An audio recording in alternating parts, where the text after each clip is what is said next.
Hello, my lovely students out there. This is ARK representing an ARK9. Dear CS professional students, top is lecturing chapter number 4, class 2. इस section के अंदर दो बहुत important question बताऊंगा आने वाले exams के लिए, बहुत प्रोबेबल है। सो मिस मत करना, ध्यान से देखना, बाद में मत बोलना कि सर इंपॉर्टेंट तो बताया नहीं। अरे भाई इतने इंपॉर्टेंट क्वेश्चंस बता रहा हूं, उठाकर रिजल्ट चेक करो, भी लेटेस्ट रिजल्ट चेक करो। जिन स्टूडेंट्स ने ना प्रॉपर्ली मॉड्यूल से स्टडीज करी, रेगुलर टेस्ट सीरीज किया, इंपॉर्टेंट क्वेश्चंस, इंपॉर्टेंट टॉपिक्स को मार्क किया है, उनका स्कोर चेक करो। हिस्ट्री का स्कोर चेक करो भाई, 68 इसी सब्जेक्ट में है।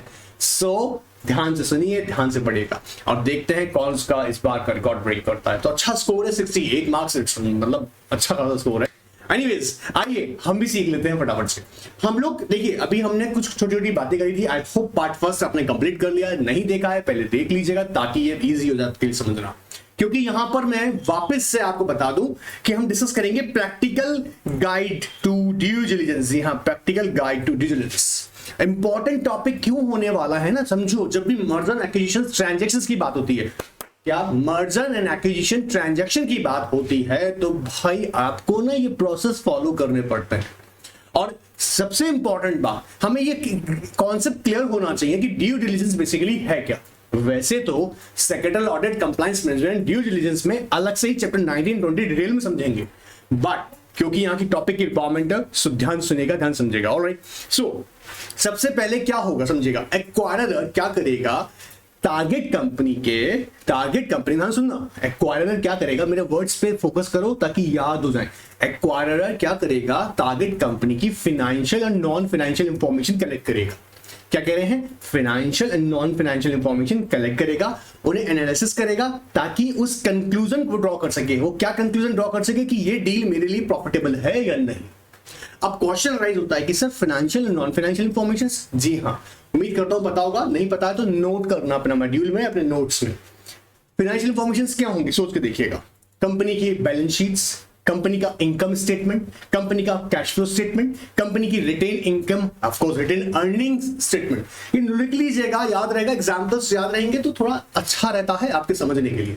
तो क्या क्या फाइनेंशियल इंफॉर्मेशन हो सकती है, कंपनी का, बोलो मेरे साथ में, कंपनी की बैलेंस शीट्स है, कंपनी का कैश फ्लो स्टेटमेंट है, इनकम स्टेटमेंट है, रिटेन अर्निंग स्टेटमेंट्स हैं, ये फाइनेंशियल इंफॉर्मेशंस। फिर साथ साथ में नॉन फाइनेंशियल इंफॉर्मेशन भी कलेक्ट करेंगे। नॉन फाइनेंशियल इंफॉर्मेशन क्या क्या हो सकती हैं, जैसे कंपनी की कहां कहां स्पॉन्सरशिप है, ऑलराइट, कंपनी की ऑडिटिंग प्रैक्टिसेस कैसी हैं। ऑडिटिंग प्रैक्टिसेस का मतलब है कंप्लायंसेस, कंपनी कंप्लायंसेस कर रहा है नहीं कर रहा है, ठीक है, ये इंश्योर करेंगे। अब कंप्लायंसेस में हम दो लेवल पे देखते हैं, आई होप याद होगा, एक तो डायरेक्टिव्स है और एक कॉन्ट्रैक्चुअल होता है। डायरेक्टिव समझ में आ रहा है ना, जो रेगुलेटर्स ने बताया हुआ भैया आपको फॉलो करना पड़ेगा, जो acts and rules and regulations में लिखा है वो फॉलो करना पड़ेगा। कॉन्ट्रैक्चुअल कौन कौन से होते हैं सर, बेसिकली जिसमें कंपनी कॉन्ट्रैक्ट्स में एंटर होता है, जिसकी वजह से उसके ऑब्लिगेशंस ड्राइव होते हैं, तो वो कंप्लायंस स्टेटस हम चेक करेंगे। और कौन सा बात होगी नॉन फाइनेंशियल इंफॉर्मेशन में, एनवायरमेंट से रिलेटेड। एनवायरमेंट से रिलेटेड क्या हो सकता है, जैसे for example energy consumptions, emissions, pollutions, हाँ ये सारी एस्पेक्ट्स, या ऑफ कोर्स हम लोग ग्रीन इनिशिएटिव्स लेते नहीं देते हैं, तो ये सारी एस्पेक्ट्स कौन सी आ गई, फाइनेंशियल एंड नॉन फाइनेंशियल दोनों ने देखी informations. I hope examples financial non financial clear होंगे। सो क्या करेगा एक्वायरर, अपनी एक टीम बोलेगा, टीम किसकी होगी, वो एक्सपर्ट्स की टीम होगी। वो एक्सपर्ट्स की टीम कौन सी होगी, ड्यू डिलिजेंस टीम होगी। बोलो मेरे साथ में, ड्यू डिलिजेंस टीम होगी। वो ड्यू डिलिजेंस टीम क्या करेगा, वो financial non financial information collect करेगा, नॉन फाइनेंशियल इंफॉर्मेशन कलेक्ट करेगा और इसको एनालिसिस किया जाएगा। ऑलराइट, तो क्यों कर रहे हैं भाई, आखिर इतना पैसा खर्च करने वाला है एक्वायरर, तो उसको भी टेंशन लगा हुआ है। अब इसमें सबसे इंपॉर्टेंट बात जो आती है वो ये आती है कि जो देखो समझो, जो बायर है ना, बायर उसको ये इंफॉर्मेशन चाहिए, और ये इंफॉर्मेशन आपको बेहतरीन तरीके से जब भी मिल सकती है जब सेलर का कोऑपरेशन हो। अब सेलर कौन है, टारगेट कंपनी। टारगेट कंपनी अगर आपको कोऑपरेट करेगी तभी ये इंफॉर्मेशन एग्जैक्टली आपके पास सही तरह से अवेलेबल होगी इन द राइट अमाउंट। अब क्या करें सर इसके लिए, तो इसके लिए क्या करता है, जनरली बायर एक ना प्रिलिमिनरी रिव्यू करता है, मतलब बेसिक इंफॉर्मेशन कलेक्ट करता है टारगेट कंपनी के, और उसके बेसिस पर ना एक प्रोविजनल ऑफर दे देता है। क्या देता है, प्रोविजनल ऑफर। किसको देगा सर प्रोविजनल ऑफर, वो प्रोविजनल ऑफर प्रपोज सेलर को देगा कि भाई आई एम इंटरेस्टेड इन एक्विजिशन, आप बताओ। अब इसे थोड़ा सा ना एक लिक्विडेटिव डील देखते हुए जो सेलर होता है वो बेसिकली अलाउड कर देता है बायर को कि भाई तुम एसेस कर सकते हो हमारे डॉक्यूमेंट्स, हमारे रिकॉर्ड्स, इवन फिजिकल वेरिफिकेशंस भी कर सकते हो हमारी अंडरटेकिंग्स की। सो इससे क्या होगा अल्टीमेटली, जो एक्वायरर होगा ऑफ कोर्स उसकी टीम, जो एक्सपर्ट टीम है यहाँ पे किसकी, ड्यू डिलिजेंस टीम, वो इंटरनल और एक्सटर्नल इंफॉर्मेशंस कलेक्ट करके एक सही डिसीजन ले पाएंगे।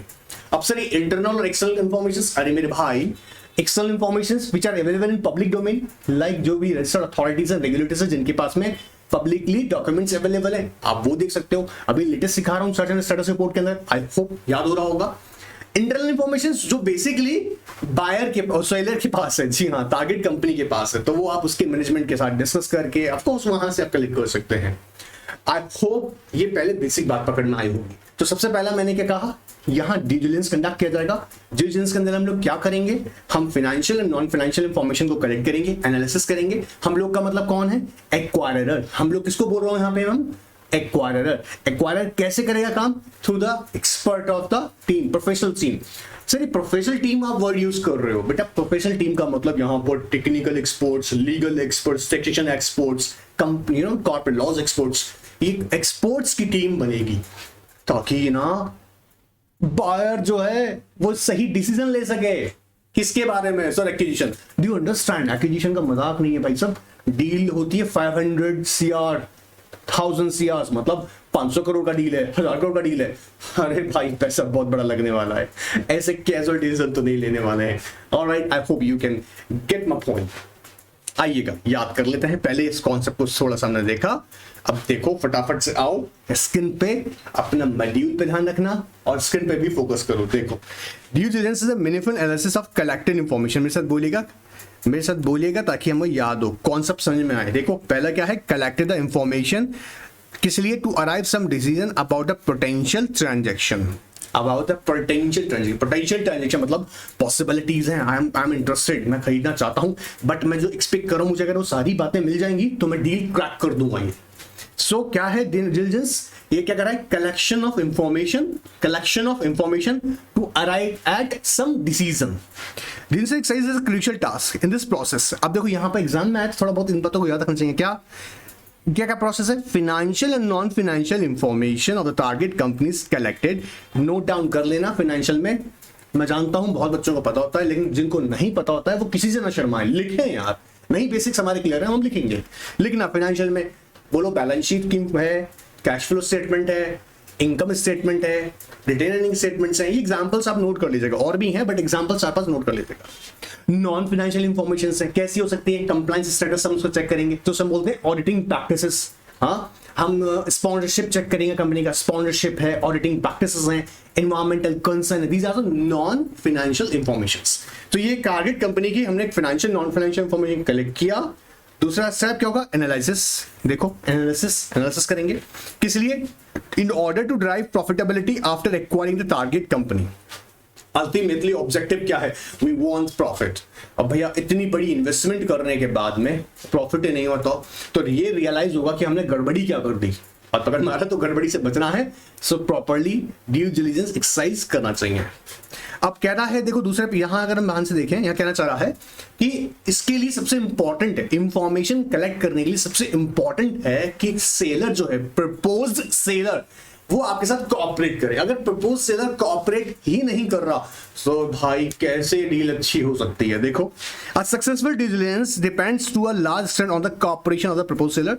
This is possible in case of friendly takeover. Hostile takeover होता तो ऑफ कोर्स होस्टाइल टेकओवर के अंदर तो आपको समझ में आ रहा होगा ना, ऐसा तो हो ही नहीं सकता कि टारगेट कंपनी खुद आगे चल के जाएगा, बोलेगा सुनो ऐसा है, ये हमारा कंपनी का सीक्रेट है, लो तुम जान लो। Of course not.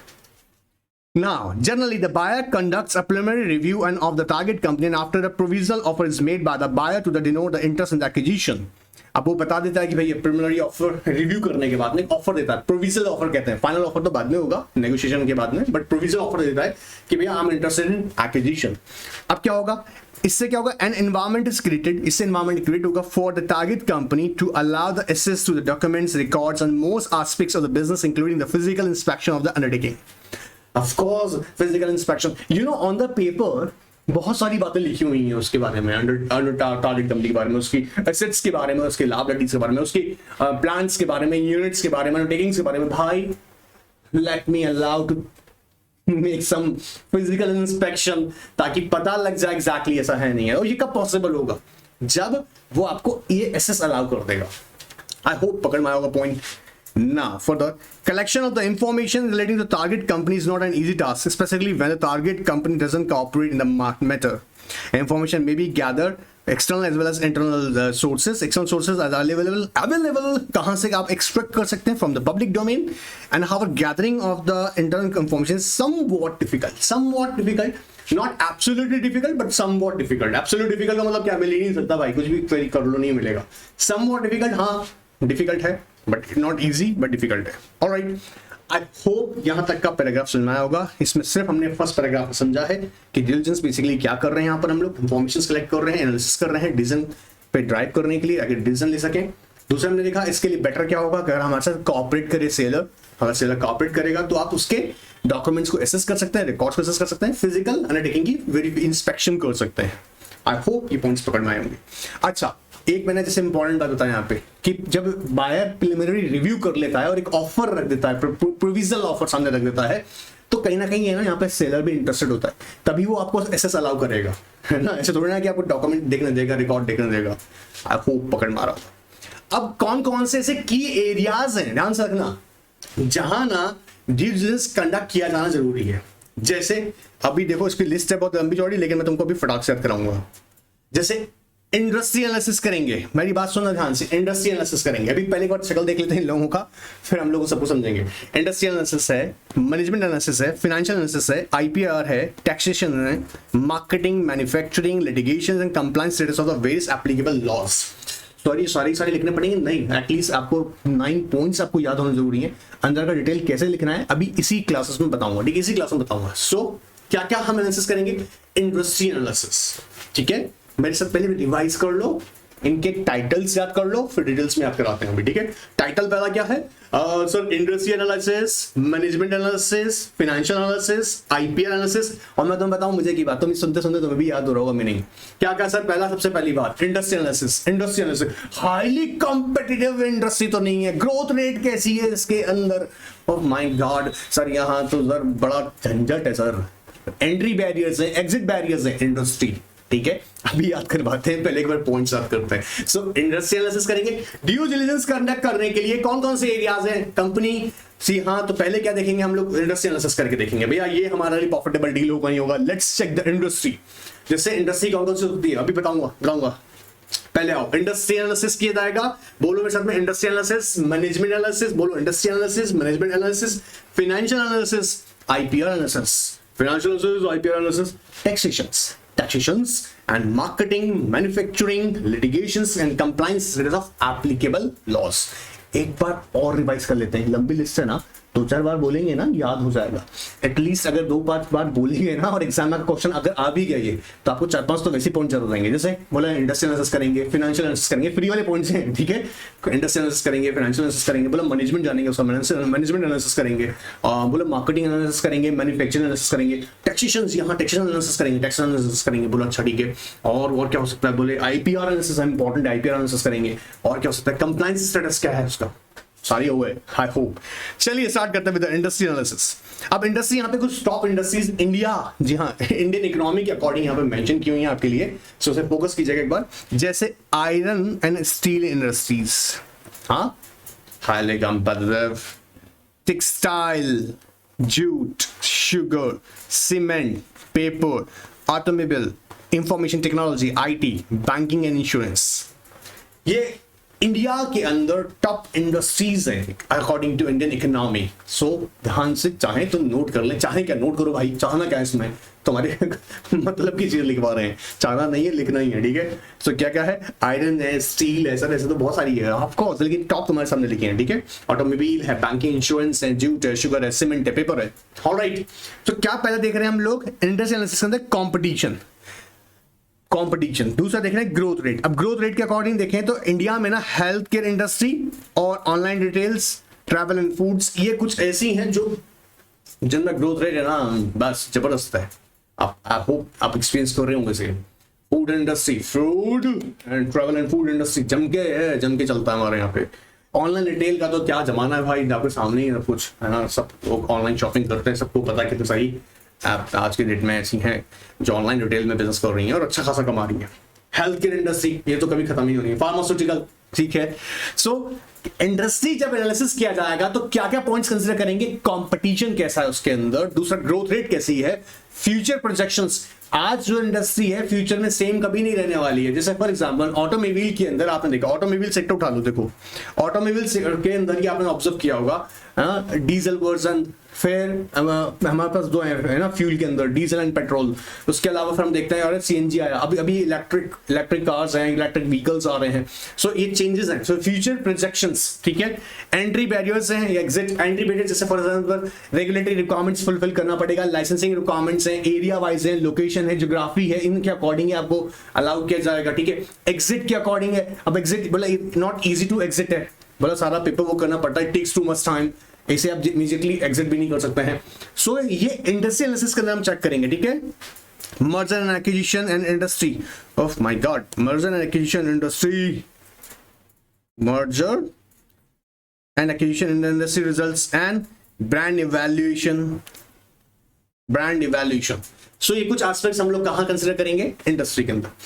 अब ध्यान सुनो, अभी जितने सारे पॉइंट्स आएंगे ना, इसमें से चार पांच भी तुम अगर सोचोगे, समझोगे, मेरे साथ बोलोगे ना, याद हो जाएगा। मैं तुमसे ये नहीं कह रहा वर्ड टू वर्ड लिखना है, बट तुम्हें ये पता होना चाहिए कि इंडस्ट्री एनालिसिस के अंदर क्या क्या देखा जाएगा। भाई कंपटीशन है, ग्रोथ रेट्स है, हाँ, एंट्री बैरियर्स को लेके हो सकता है सर, और क्या हो सकता है, कहीं ना कहीं बैरियर टू एंट्रीज हैं, एंट्री बैरियर्स हैं, एग्जिट्स है, एंड क्या ऐसी इंडस्ट्रीज में रिजल्ट्स कैसा रहा है, मर्जर एंड एक्विजिशन में बेनिफिशियल रही नहीं है, फ्यूचर प्रोजेक्शंस कैसा है, ऐसा कुछ 5 याद रखना होगा। अब मैनेजमेंट एनालिसिस में तुम्हारा प्राइम फोकस किधर की तरफ होगा, सोच के देखो, मैनेजमेंट की तरफ, एम्प्लॉइज, हाँ, एम्प्लॉइज मैनेजमेंट के बारे में, केएमपीस की डिटेल्स के बारे में।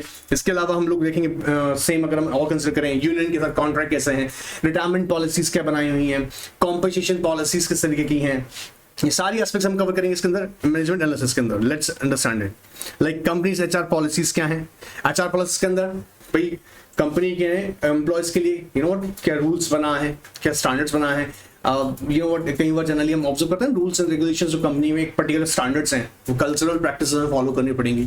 Alright, assessment of senior management level, resume of the employees of their qualification and work exposure, previous background, summary plan, description of qualified and non qualified retirement plans, qualified and non qualified plan. Of course ये क्या होता है, basically qualified plan कौन सा होता है, जो after retirement क्या होता है, इनकम प्रोवाइड करता है आफ्टर रिटायरमेंट। बेसिकली जनरली आपने देखा होगा जैसे हम बोलते हैं ना कि भाई रिटायरमेंट के बाद में आपको एक इनकम मिलेगा। नॉन क्वालिफाइड रिटायरमेंट प्लान के अंदर बेसिकली क्या होता है, जो ऐसे प्लान है बेसिकली जिसमें आपको आफ्टर रिटायरमेंट इनकम जनरेट नहीं होगा, स्पेसिफिकली जिसमें यू आफ्टर डिडक्शन आप क्लेम नहीं करते हैं, टैक्स डिडक्शन आप क्लेम नहीं करते हैं। सर ये मतलब समझ में नहीं आया भाई, डिटेल में समझाएं तो अलग क्लास बन सकता है, बट इन शॉर्ट बोलूं qualified retirement plans are those plans जिसके बाद में आप रिटायरमेंट के बाद में इनकम आपको जनरेट होता है, जिसमें स्पेसिफिकली आप अपने एम्प्लॉयर स्कीम देता है, कौन देता है, एम्प्लॉयर स्कीम देता है, ठीक है। और इसके अलावा बिजनेस एक्सपीरियंस है, यूनियन कॉन्ट्रैक्ट्स, जी हाँ। अब जैसे फॉर एग्जांपल फार्मास्यूटिकल कंपनीज होती हैं जनरली, तो इंडिया में तो हमारे यहाँ पे एक यूनियन बनी हुई है फार्मास्यूटिकल्स की, तो आप है ना आपकी कंपनी आपको यू नो इंसिस्ट नहीं कर सकती कि आपको 5 PM के बाद काम करना है, हाँ, फार्मास्यूटिकल कंपनी से अगर आप हैं, क्योंकि उनकी यूनियन ने कॉन्ट्रैक्ट किया हुआ कि आप लोग इनसे काम करवाएंगे, हमारे जो यूनियन के मेंबर्स हैं। यूनियन का मतलब यहाँ पे समझना, फार्मास्यूटिकल एक इंडस्ट्री अपने आप में, ठीक है। अब फार्मास्यूटिकल के अंदर कई सारी कंपनीज हैं, बिजनेस कर रही हैं, उन बिजनेस में काम करने वाले जो सेल्स एम्प्लॉइज हैं उनके लिए एक यूनियन बना हुआ है सेल्स का, कि भाई हमारे यहाँ पर जो मेडिकल रिप्रेजेंटेटिव जिन्हें हमारा बोलते हैं 10 to 5 ही काम करेगा, 5 बजे बाद कंपनी उसको इंसिस्ट नहीं कर सकता काम करने के लिए। अब ये क्या है, यूनियन कॉन्ट्रैक्ट। अब आप क्यों देखोगे भैया, इसलिए देखना जरूरी है, कल को मैं जो बिजनेस कर रहा हूँ उसमें ये अगर बैरियर्स एक तरीके का या मेरे लिए अच्छा ही है, कंसीडर करूंगा। फिर यूनियन कॉन्ट्रैक्ट्स हैं, copies of the collective bargaining arrangements, collective bargaining arrangements याद, आई होप एग्रीमेंट सॉरी याद होगा। Description of employees problems in the last 5 years, strike history कैसी है, लेबर रिलेशनशिप है, एग्रीमेंट्स है, grievance procedure, labour disputes currently pending और settled नहीं है, workman compensation claim and employment history है, personal scheme, description of benefits, profit profile of the permanent employee, labour due and settlement, status of labour, law compliance. Sir इसमें तो मैं पढ़ते पढ़ते bore हो जाऊंगा या हो जाऊंगी, अब क्या करूं, 5-6 पॉइंट तो याद हो जाएगा जो अपने अकॉर्डिंग तुम्हें ठीक ठीक सा लग रहा हो।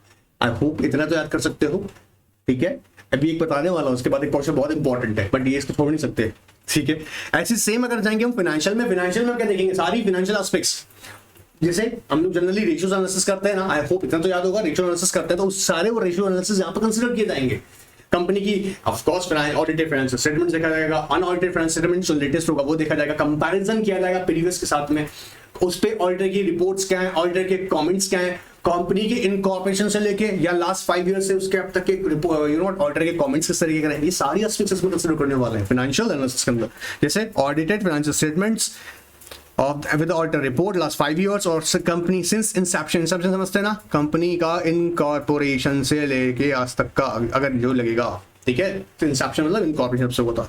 Auditor letter and replies first most recent और unaudited statements with comparable statements, companies credit reports, analysis report है, बजट एंड फोरकास्ट है, सिग्निफिकेंट रेशियोज है, रेवेन्यू वर्सेस कॉस्ट कंपैरिजन है। So just simply go through with these topic. Financial ratios I hope याद होंगे आपको, analysis of the fix and variable expenses, gross margin कितना है, company का journal ledger, replacement cost. फिर बोल रहा हूं, मैं नहीं कह रहा सारे पॉइंट्स रट्टा मारा हो, कुछ नहीं कर रहा है, एटलीस्ट 7-8 पॉइंट्स, और वो तुम अगर थोड़ा बहुत 11-12 का कॉन्सेप्ट क्लियर होगा, बीकॉम का कॉन्सेप्ट क्लियर होगा, तो ये सारी एस्पेक्ट वैसे याद हो होंगी। एनीवेज आगे देखते हैं। इंटेलेक्चुअल प्रॉपर्टी से अभी लेटेस्ट में सर्च एंड रिपोर्ट की क्लास पढ़ा रहा हूं, उसके अंदर ये सारे कंटेंट हमने क्वेश्चन फॉर्म में डिस्कस किए थे। सर मैं मान देखा था मैंने, तो जाके देखो ना, कब देखोगे भाई, वहां जाके देखो, अभी लेटेस्ट क्लास है, कल परसों की क्लास है, कल की तो क्लास है, परसों का कल का क्लास है, डिस्कस किया पूरा। टैक्सेशन एस्पेक्ट्स आ गई, income tax returns, 5 year sales in VAT का असेसमेंट ऑर्डर है, असेसमेंट ऑर्डर है क्लियर होगा, टैक्स ऑडिट है where applicable, any tax settlement documents, other filing number, ये at least you should go through with this topic.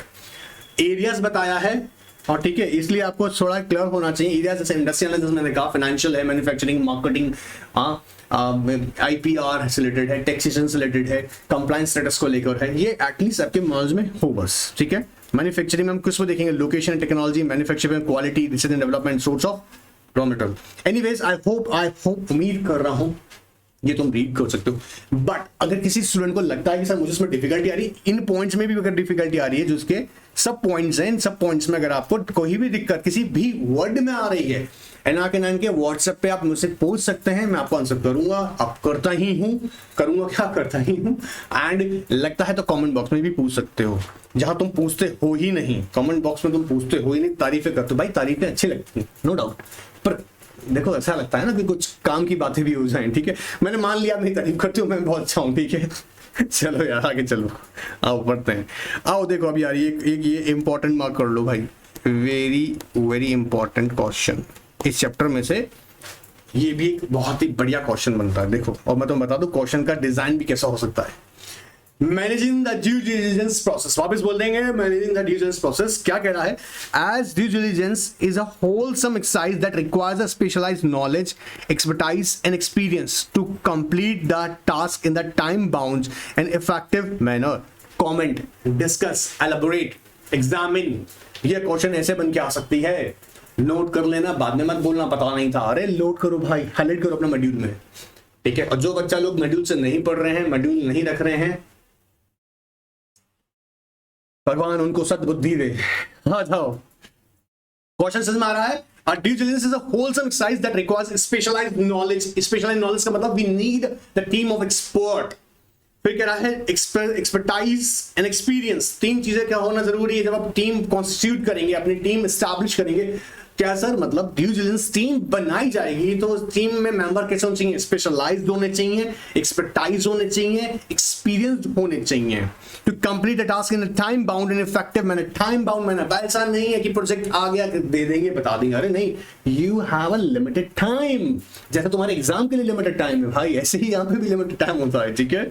Therefore, during the diligence process, the following points are worth consideration. सबसे पहला काम क्या करेंगे, constitute a diligence team। मेरे साथ बोलोगा, अभी याद भी करेंगे हम लोग, constitute due diligence team। One more time, constitute due diligence team। पहला काम करेंगे, constitute a diligence team comprising technical, legal, financial and taxation experts। मेरे साथ बोलिएगा कौन कौन क्या करना है, पहला काम हमको constitute मतलब बनाना, constitute क्या करेंगे, बोलो मेरे साथ में, due diligence team comprising of कौन कौन लोग होना चाहिए उसके अंदर, लीगल एक्सपर्ट हमें चाहिए, टेक्निकल एक्सपर्ट हमें चाहिए, फाइनेंशियल एक्सपर्ट हमें चाहिए, टैक्सेशन एक्सपर्ट चाहिए, डिपेंड्स ऑन योर प्रोजेक्ट और योर रिक्वायरमेंट्स।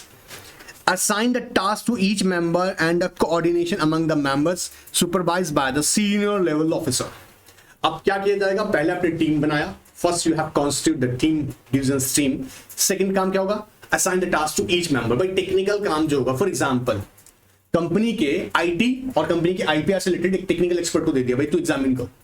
कंपनी की फाइनेंशियल एस्पेक्ट्स को किसको कंसीडर करने को दिया, जो फाइनेंशियल एक्सपर्ट है. कंपनी की कंप्लायंस स्टेटस को ऑब्जर्व करने के लिए किसको दिया है, लीगल एक्सपर्ट को. कंपनी की टैक्सेशन एस्पेक्ट्स को करने के लिए किसको दिया है, जनरली किसी स्पेसिफिक जो टैक्सेशन एक्सपर्ट्स हो, लाइक इवन टैक्स एडवोकेट्स भी इसमें बहुत इन्वॉल्व होते हैं, वो भी कंसीडर कर सकते हैं, तो उनको भी हम लोग कंसीडर कर सकते हैं.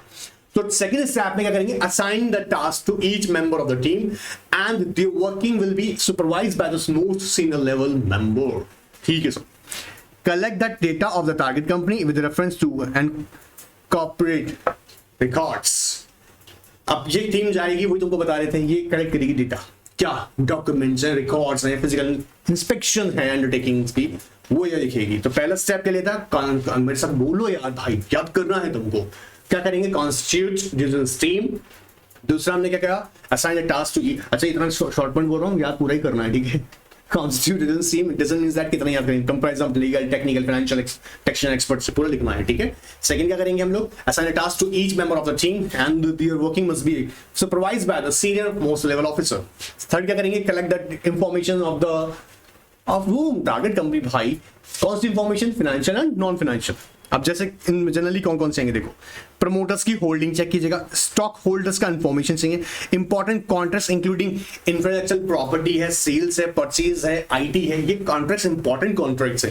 भाई सोच के देखिएगा, इंटेलेक्चुअल प्रॉपर्टी से रिलेटेड आप बहुत इंपॉर्टेंट रहता है, मैं डिस्कस कर रहा हूँ दोनों. और सेल्स से रिलेटेड आपको पता ही, मेरे प्रीमियम कस्टमर्स है भाई, ये सेल्स कॉन्ट्रैक्ट तो बड़ा इंपॉर्टेंट है, इसको छोड़ नहीं सकते, मतलब आई होप कैन अंडरस्टैंड, है ना. सो जनरली इंपॉर्टेंट कुछ कॉन्ट्रैक्ट्स होंगे. पहला क्या होगा, प्रमोटर्स का होल्डिंग देखेंगे सर, इसमें इंफॉर्मेशन चाहिए मेरे को, प्रमोटर्स होल्डिंग कितना है, स्टॉक होल्डर्स का इंफॉर्मेशन चाहिए. इसके बाद इंपॉर्टेंट कॉन्ट्रैक्ट हैं, जो परचेज के हो सकते हैं, सेल्स के हो सकते हैं, आईटी के हो सकते हैं, आईपीआर से रिलेटेड हो सकते हैं. Alright sir. इसके अलावा compliance records, then HR records. Compliance records, जी हाँ, अब देखो ये क्वेश्चन इसलिए मैं कह रहा हूँ बहुत प्रोबेबल है 4 मार्क्स के लिए. Compliance record, status, compliance, non compliance check करो, compliance and non compliance check करो. फिर कहता है HR record. Sir HR record, human resources record, ये कंपनी किस तरीके का है, अभी इसमें थॉरली हम सब कुछ चेक करते हैं. कॉम्पोजिशन पॉलिसीज देखते हैं, रिटायरमेंट बेनिफिट्स या रिटायरमेंट प्लान्स हम कंसीडर करते हैं, यूनियन में कॉन्ट्रैक्ट्स हैं क्या, ये कंसीडर करते हैं. वही थॉरो जो भी मैं डिस्कस कर रहा था आपसे, सारी चीजें देखेंगे. Finance records including access of the software and ERP. History litigations, history of litigations, पता लगा जी कंपनी के ऊपर तो civil and criminal litigations file हुई हैं और कंपनी तो ज्यादा दिन का नहीं है. ऑलराइट. इंश्योरेंस इंफॉर्मेशन, अब यहाँ पे ऑल टाइप ऑफ इंश्योरेंस की बात कर रहा हूँ, जैसे डीएनओ भी है, डायरेक्टर एंड ऑफिसर्स इंश्योरेंस की बात कर रहा हूँ, कंपनी के लिए इंश्योरेंस की बात भी कर रहा हूँ, कंपनी का इंश्योरेंस अगेंस्ट द लिटिगेशंस, ये भी इंश्योरेंस. थॉरली हम यहाँ पे इंश्योरेंस पॉलिसीज को कंसीडर करेंगे. फाइनेंशियल्स एंड लीजेस, ठीक है sir. Now analyse, next step क्या लेंगे, अभी सब इंफॉर्मेशन कलेक्ट कर लिया. पहले में टीम कॉन्स्टिट्यूट किया, टीम को काम असाइन किया, टास्क असाइन किया. तीसरे में कलेक्शन ऑफ इंफॉर्मेशन. चौथे में क्या होगा, अभी ये बात सोच के देखो, एनालिसिस करेंगे इंफॉर्मेशन को. Analysis the above information, strategic assess the future prospects and benefit and acquiring the reference to the market size and cutting the competition. जी हाँ, ये एग्जामिन किया जाएगा कि भाई इसको एक्वायरिंग करने में एक तो देखा जाता है मार्केट साइज क्या. मार्केट साइज का मतलब समझना, इंच टेप से लेकर नापने जाएंगे. मार्केट साइज का मतलब क्या होता है, जिस प्रोडक्ट या सर्विसेज में आप जाके डील करने वाले हैं उसमें कितने ज्यादा कस्टमर्स हैं. जितने ज्यादा कस्टमर्स होंगे भाई उतने तो बेनिफिट है. समझना, मार्केट साइज का मतलब ये प्रोडक्ट कितना डिमांड में है, कितना मार्केटेबल है, कितना लोगों का इसमें इंटरेस्ट है. द नंबर ऑफ प्रोडक्ट्स, जैसे भी हम एग्जांपल ले रहे थे, हम चाहे बात करें टेक्सटाइल का बात करें, हम बात करें सीमेंट्स का बात करें, हम बात करें अगर फूड एंड ट्रेवल्स का बात करें, ऑनलाइन रिटेल का देखें, तो यहाँ पे मार्केट साइज का बेटर है. ठीक है, मार्केट साइज का मतलब है एक जहां पर लिमिटेड कस्टमर्स ही हैं, ठीक है, एक जहां पर नंबर ऑफ कस्टमर्स हैं, तो मार्केट साइज में देखेंगे. एंड देन क्योंकि जितना बड़ा मार्केट साइज होगा मतलब बहुत कस्टमर्स हैं, तो ऑफ कोर्स उसके लिए कंपटीशन भी जम के होगा. तो क्या ऐसा हो सकता है कि जिसको मैं एक्वायर करने जा रहा हूं उससे कंपटीशन, कटिंग ऑफ कंपटीशन होगा. जी हाँ, क्योंकि हम उसी को एक्वायर कर लेंगे जो हमारा कॉम्पिटिटर है. तो ये एग्जामिन किया जाएगा. So analysis the information. Last point is if the proposal found feasible. अब लगता है मेरे लिए बहुत अच्छा है, फिजिबल है. Follow the regulatory requirements like Companies Act है, SEBI regulation, RBI, FDI guidelines and competition laws are applicable. तो फिर अगर आपको लगता है फाइनली यार ये मेरे लिए फिजिबल रहेगा, मेरे लिए बहुत बेनिफिशियल रहेगा, then finally I have to follow what regulatory requirements like companies act, SEBI, RBI, FDI guidelines, competition laws, ये सारे हम लोग कंसिडर करेंगे। अब मैं आपको बता दूं, again I am telling you, इसको मैं 4 मार्क्स का क्वेश्चन बता रहा हूं यहां पर, इससे कम का ये आएगा भी नहीं, नोट कर लीजिएगा। नेक्स्ट टॉपिक है हमारा contents of the diligence report. फटाफट से देख लो, ये भी मैं इसको इंपॉर्टेंट में डालता हूं, वेरी इंपॉर्टेंट नहीं बट इंपॉर्टेंट है। कंटेंट्स भी कई बार डिस्कस होते हैं, ठीक है, आप सोच सकते हैं कंटेंट्स रेडी करवा लें एग्जाम में। और आइए देखते हैं एक बार, the contents of diligence report should more or less include certain points which include draw attention of the attending buyer, क्योंकि फाइनली जब रिपोर्ट सामने आएगा तो बायर का एक किसमें कंसर्न होगा, उसका ध्यान किस तरफ जाना चाहिए, वो आपकी रिपोर्ट में बातें होनी ही चाहिए, मतलब उसका जो पर्पस है ना एक्विजिशन का, वो फुलफिल करता हो। जैसे यहां पर अब देखो आपको comments on management and organisation, comments on the management मतलब डिटेल हम बताएंगे, कंपनी के केएमपीस की डिटेल बताएंगे, कंपनी के पास्ट एक्सपीरियंस एम्प्लॉयज की डिटेल्स बताएंगे, कंपनी की लेबर पावर किस तरीके की है उसकी डिटेल बताएंगे। सॉरी, लेबर मैनेजमेंट में नहीं आएगा, ठीक है, स्पेसिफिकली लेबर में कवर नहीं करेंगे, स्पेसिफिकली कह रहा हूं, ठीक है। वैसे ऑफ कोर्स आप, क्योंकि यहाँ स्किल्स बेस पे क्वालिफिकेशन एक्सपीरियंस, क्योंकि ऑल ओवर आप कंपनी के केएमपीस और उसकी टीम के ऊपर फोकस कर रहे होते हैं। सो रिपोर्ट के अंदर कमेंट होगा इसके ऊपर कंपनी के मैनेजमेंट और कंपनी के ऑर्गेनाइजेशन के ऊपर। फिर 3 डिफरेंट टाइप ऑफ डिटेल्स है, वैसे 4 है बट मैं कहूंगा 3 टाइप फोकस करें पहले एक बार। Details of KMP and technical personnels, details of marketing efforts undertaken, marketing efforts मतलब कंपनी ने अब तक का प्रमोशन एक्टिविटी अपने प्रोडक्ट सर्विसेज को प्रमोट करने के लिए किस तरह से किया हुआ है। फॉर एग्जांपल, किसी को ब्रांड एम्बेसडर बनाया हुआ है, मान लीजिए किसी कंपनी ने अमिताभ बच्चन को ब्रांड एम्बेसडर बनाया हुआ है, किसी फिल्म स्टार या किसी क्रिकेट प्लेयर, स्पोर्ट्स प्लेयर को बनाया हुआ है, तो मार्केटिंग उसकी एफर्ट्स किस तरीके की हैं, उसका कितना लोग उसके प्रोडक्ट के साथ अवेयर हैं, तो ये हम लोग कैसे देखेंगे, उसकी मार्केटिंग एफर्ट्स को कंसीडर करके। सो डिटेल नंबर 1 किसके बारे में हुआ, कंपनीज के की मैनेजरियल एंड टेक्निकल पर्सन्स के बारे में। दूसरी जो होगी वो कंपनी की मार्केटिंग एफर्ट्स के बारे में। तीसरी है financial liabilities, details of financial liabilities and commitments that intending buyer would have to meet after takeovers and which are not disclosed in the audited accounts. बोला, अब जैसे मान लीजिएगा कोई कंटीजेंट लायबिलिटी है which is not specifically disclosed in the financials of the seller, financial statements of the seller, but later on it will come, before the intending buyer, भैया मेरे सामने आ गया तो मेरे को करना पड़ेगा। So ऐसे में केसेस में क्या करेंगे, जो फाइनेंशियल लायबिलिटीज है और उन पे हम लोग बोलते हैं फाइनेंशियल लायबिलिटीज एंड कमेंट्स की, ऐसा अकाउंट्स में तो नहीं था मेंशन, ऑडिटेड अकाउंट्स में तो मेंशन नहीं था, बट फ्यूचर में ये बायर्स की लायबिलिटीज बनेंगी। जनरली मैंने बोला कंटीजेंट लायबिलिटीज, ऑलराइट, उस पर हम कमेंट करेंगे। सो हमने देखा, पहले हम 4 बातें याद करेंगे, हमारी रिपोर्ट के अंदर क्या क्या बात होगा जब कंटेंट्स रेडी करेंगे रिपोर्ट का, डीडी रिपोर्ट का कंटेंट्स के अंदर पहला हम लोग देखेंगे, पहला हम लोग क्या पे कमेंट करेंगे, मैनेजमेंट एंड ऑर्गेनाइजेशन, मेरे साथ बोलना, मैनेजमेंट एंड ऑर्गेनाइजेशन। दूसरा डिटेल्स जो हमने देखा, 3 तरीके की डिटेल्स मैं बेसिकली यहाँ बता रहा हूँ आपको बार बार ताकि याद होने में इजी रहे। डिटेल्स, पहली डिटेल है जो केएमपी से, चाहे वो key manager personnels and technical personnels. दूसरा मार्केटिंग एफर्ट्स, मेरे साथ बोलो, marketing efforts, details of marketing efforts undertaken by the company। चौथा हमने देखा कि फाइनेंशियल लायबिलिटीज एंड कमिटमेंट्स जो कि इंटेंडिंग बायर को बाद में लेने होंगे आफ्टर टेक ओवर। अब देखते हैं आगे, 4th deviations from the generally accepted accounting policies and practices. I hope ये समझते हैं आप लोग कि अगर कोई डेविएशंस है, मतलब पर्टिकुलरली किसी आइटम को फाइनेंशियल्स में रिप्रेजेंट करने का कोई तरीका जो कि पहले एक्वायर का टारगेट कंपनी का था वो डिफरेंट है, और अब जब एक्वायर कर रहे हैं तो वो डिफरेंट है। तो ऐसे केसेस में कोई डेविएशंस है, चाहे वो provision in respect of depreciation हो सकते हैं, जनरली डेप्रिसिएशन को लेके भी हो सकता है, वो किस मेथड से डेप्रिसिएशन मेथड फॉलो कर रहे थे, तो अगर कोई भी डेविएशन से डिफरेंसेस हैं वो देखा जाएगा। So deviations of generally accepted accounting policies and practices. Next one is analysis of the major expenditure costs, details of major critical customers and suppliers। जी हाँ, detail of major expenditure cost, generally जैसे company को पता लगता है कि भैया हमारा जो ज्यादा खर्चा है ना वो मैन्युफैक्चरिंग मशीनरीज के ऊपर होता है। मशीनरीज मतलब ये 2 से 4 साल के अंदर एक्सपायर हो जाती है। 4 साल का मतलब मैंने एग्जांपल दिया है यहाँ पे कि भैया कंपनी को रिप्लेस करना पड़ता है उसका मशीनरी राइट आफ्टर 2 और 3 ईयर, जो भी स्पेसिफिक टाइम है, तो कंपनी को नया परचेस करना पड़ता है, कंपनी के लिए बड़ा खर्चा है, कंपनी को लेबर्स के ऊपर बहुत खर्चा करना पड़ता है, कंपनी को अपने ब्रांड प्रमोशन में बहुत खर्चा करना पड़ता है। सो यहाँ पे कंसीडर करेंगे कि उसके मेजर एक्सपेंडिचर्स और कॉस्ट कहाँ ज्यादा आता है, वो एरिया से आप फाइंड आउट करेंगे।